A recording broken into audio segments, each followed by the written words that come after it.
Last but not least is the install base. So in CPQ, there are three three tables that have to do with install base.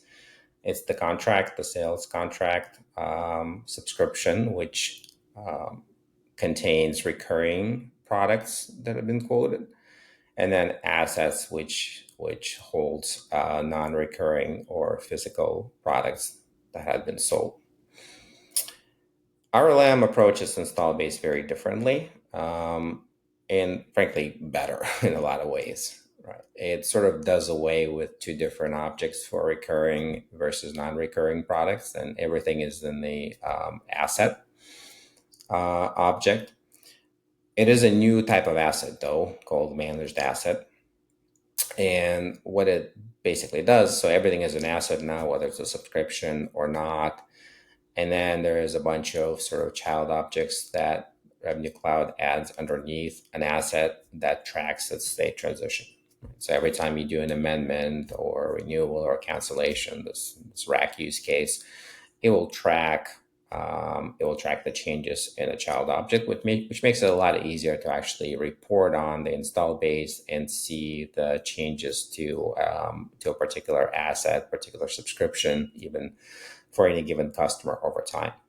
And because CPQ worked differently, it would create a new subscription record for every amendment, right? It was actually kind of difficult to get, a clear view of what a customer owns and how that has changed over time, both in terms of quantity and price.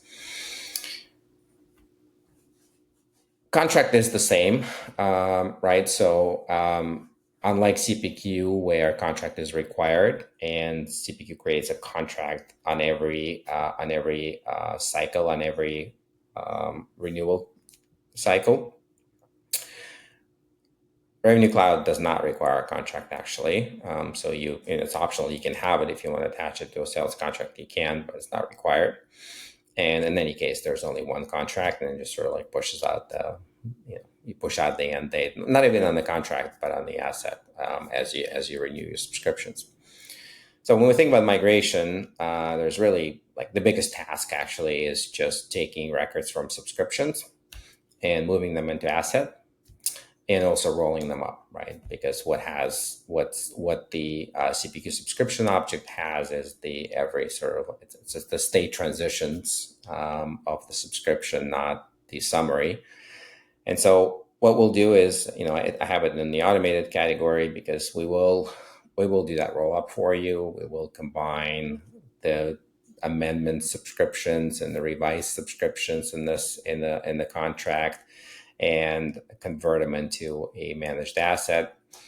Unlike with pricing, those detail objects that capture the state transitions and price changes are normally read-only. There's a special perm that was introduced specifically for this migration use case that opens them up. So we actually can write to them, and it's a pretty straightforward process, which will help you automate.